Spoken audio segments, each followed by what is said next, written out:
सीमांचल की ये सीट है और ये है बायसी जो पूर्णिया जिले में आती है।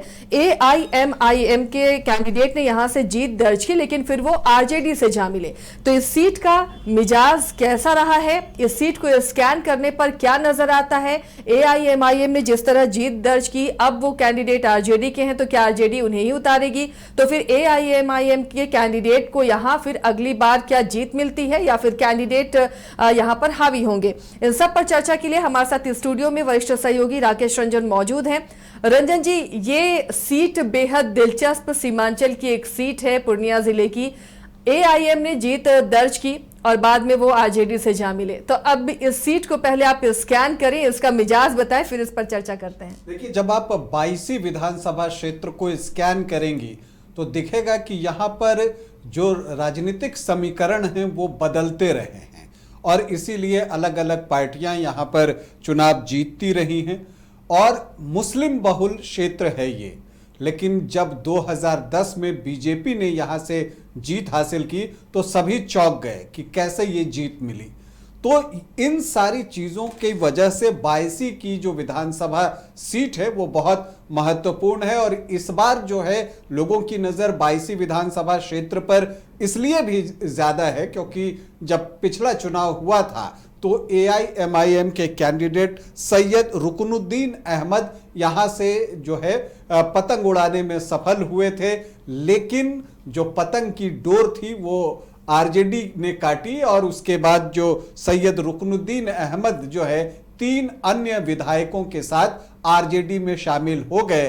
तो पिछली बार पतंग उड़ाने वाले सैयद रुकनुद्दीन इस बार जो है लालटेन जलाने की पूरी कोशिश करेंगे।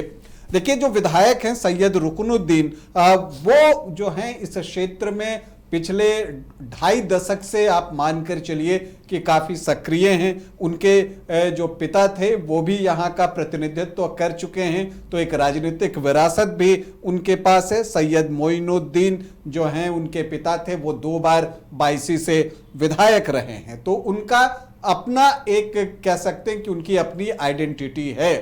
दूसरी तरफ अगर आप देखें तो AIMIM ने जो है पिछली बार सफलता हासिल की थी और अब इस बार जो है AIMIM जो है इस सीट पर जो है पूरे जोर के साथ लड़ना चाहेगा, इससे इनकार नहीं किया जा सकता। और इस बात का इशारा AIMIM के सदर असदुद्दीन ओवैसी जब बहादुरगंज आए थे तो उन्होंने साफ साफ इस चीज को स्पष्ट भी कर दिया था कि वो 4 लेके गए थे, हम 24 लेकर आएंगे। तो ये जो बातें उन्होंने कही थी वो जो है लोगों को अपील करती हैं। अगर करती हैं तब फिर AIMIM का जो यहां से कैंडिडेट होगा वो एक मजबूत चुनौती पेश कर सकता है। ये भी एक दिलचस्प बात है कि RJD की तरफ से जो है वो सैयद रुकनुद्दीन दिखेंगे, तो AIMIM का भी एक कैंडिडेट होगा। लेकिन अगर आप देखें कि इसके बीच में बीजेपी क्या चाहती है, बीजेपी के लिए क्या संभावना है, कैसे वो 2010 में यहां से चुनाव जीतने में सफल रही थी, तो बीजेपी की पूरी कोशिश होगी या वो चाहेगा, ये कहना ज्यादा बेहतर होगा कि 22 में जो मुकाबला हो वो मल्टी कॉर्नर हो और मल्टी कॉर्नर में भी ऐसा हो कि वो त्रिकोणीय से काम नहीं चलना है, कम से कम चतुष्कोणीय मुकाबला हो जिसमें जो अन्य पार्टियां हैं AIMIM RJD तो होगी ही, इसके अलावा कोई एक और मजबूत कैंडिडेट हो और तब मुस्लिम वोटों का बंटवारा अगर उन 3 जगहों पर होता है तो जो काउंटर पोलराइजेशन के तहत बीजेपी को यहां वोट मिलता रहा है 30 से 35% के आसपास वोट उनको आते हैं, तो अगर उतना वोट जो है वो निकाल कर ले जाता है तो एक अगर चतुष्कोणीय मुकाबला होता है तो उसमें जीतने की संभावना उसकी भी बन सकती है। हालांकि ये अभी कुछ भी कहना बहुत मुश्किल है। ये तो तय है कि RJD की तरफ से सैयद रुकनुद्दीन होंगे, AIMIM के कैंडिडेट होंगे, क्या PK भी यहां से कैंडिडेट देंगे, जनसुराज का कोई उम्मीदवार होगा क्या, और अगर जनसुराज का उम्मीदवार होगा तो कौन होगा, किस जाति से होगा या रिलीजन से होगा, इस पर बहुत सारी चीजें जो है वो आगे जाकर डिपेंड करेंगी। लेकिन अगर आप इस सीट पर देखें तो एआईएमआईएम के लिए जो है वो एक चुनौती तो है ही, साथ ही साथ ये आरजेडी के लिए भी बड़ी चुनौती है, क्योंकि जब आप किसी को एआईएमआईएम से लेकर आए हैं तो उनकी जीत पर भी बहुत कुछ दांव पर लगा होगा। हालांकि उनकी जो आप कह सकते हैं कि सक्रियता है इस क्षेत्र में अच्छी रही है। हालांकि इन सब के बीच एक जो लेटेस्ट डेवलपमेंट है और जो मई में एक बात आई है, जो एआईएमआईएम के प्रवक्ता हैं उन्होंने एक बात कही है, आदिल हसन ने, कि हमारी जो विचारधारा है वो बीजेपी को हराना है और बिहार को सशक्त बनाना है। तो ऐसे में हम चाहेंगे कि महागठबंधन हमको साथ लेकर चले। ये बातें एआईएमआईएम के तरफ से आई हैं, मतलब वो आरजेडी महागठबंधन को ये बातें कह रहा है, एक तरह से ऑफर कर रहा है कि आप हमें भी जो है अपने साथ जोड़ लीजिए। और ऐसी परिस्थिति में ऐसे एआईएमआईएम का इरादा 50 सीटों के आसपास चुनाव लड़ने का है, लेकिन वैसी परिस्थिति में वो सीट जो है वो कम भी कर सकती है अगर वो महागठबंधन में शामिल की जाती है तब। लेकिन एक बड़ी बात यह है कि उसका जो अस्तित्व है, और या आप ये कह लीजिए कि प्रभाव है, ज्यादा बेहतर होगा, कि वो सीमांचल में है।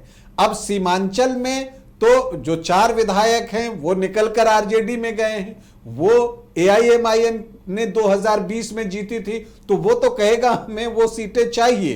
तो ऐसी परिस्थिति में आरजेडी करेगा क्या?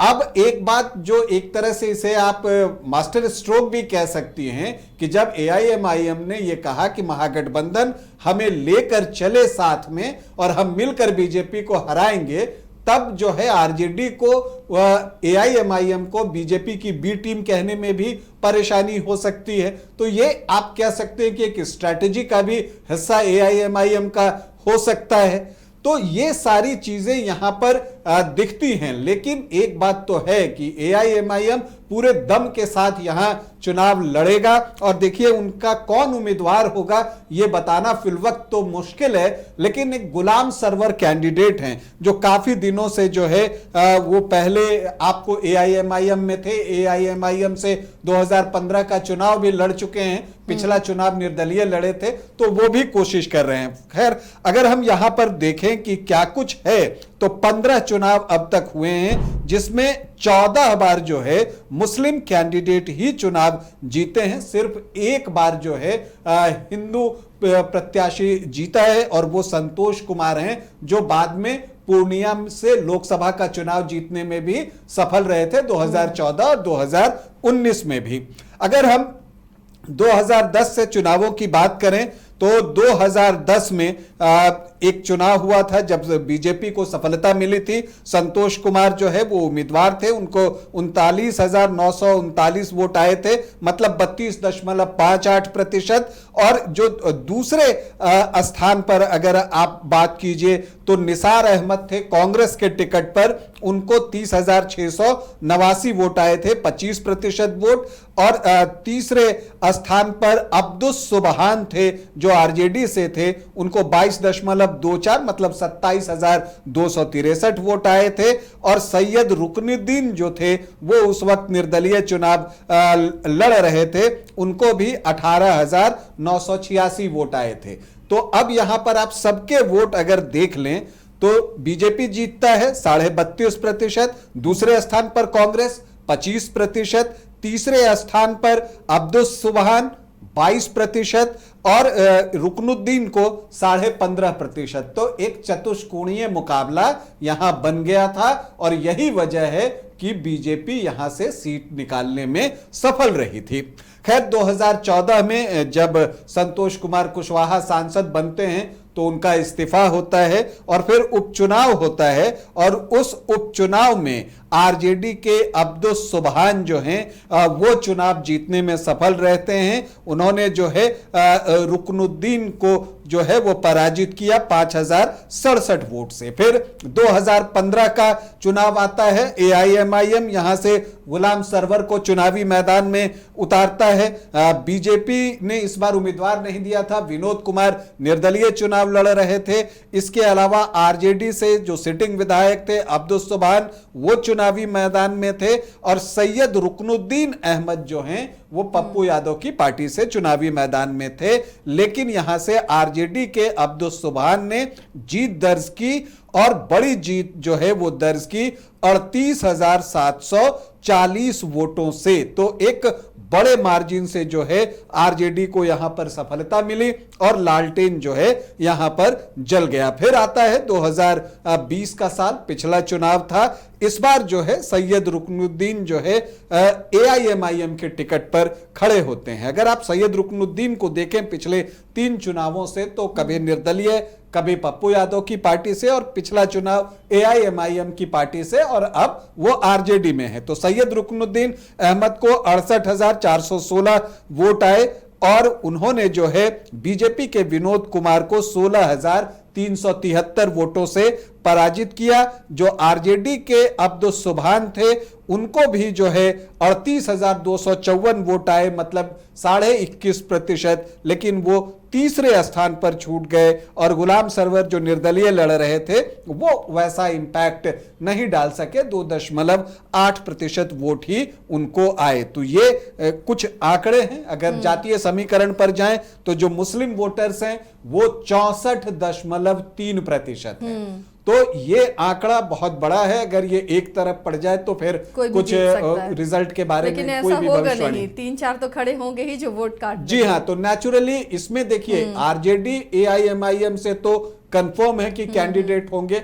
अब पीके यहां पर जो है, जो जन सुराज है वो किसे उम्मीदवार बनाती है, उस पर नजर होगा कि क्या वो कोई मजबूत कैंडिडेट यहां पर देती है जन सुराज पार्टी, और क्या वो मुस्लिम कैंडिडेट देती है। इन सारी चीजों पर बहुत कुछ निर्भर करेगा। यहां पर बाकी जातियां भी हैं, लेकिन यहां पर मुख्यतः अगर आप देखें तो काउंटर पोलराइजेशन होता है। क्योंकि अगर आप देखें जब संतोष कुमार जीते थे तो 32.5%, और जब विनोद कुमार पिछला चुनाव बीजेपी के टिकट पर लड़े हैं तो उनको भी 29.11%।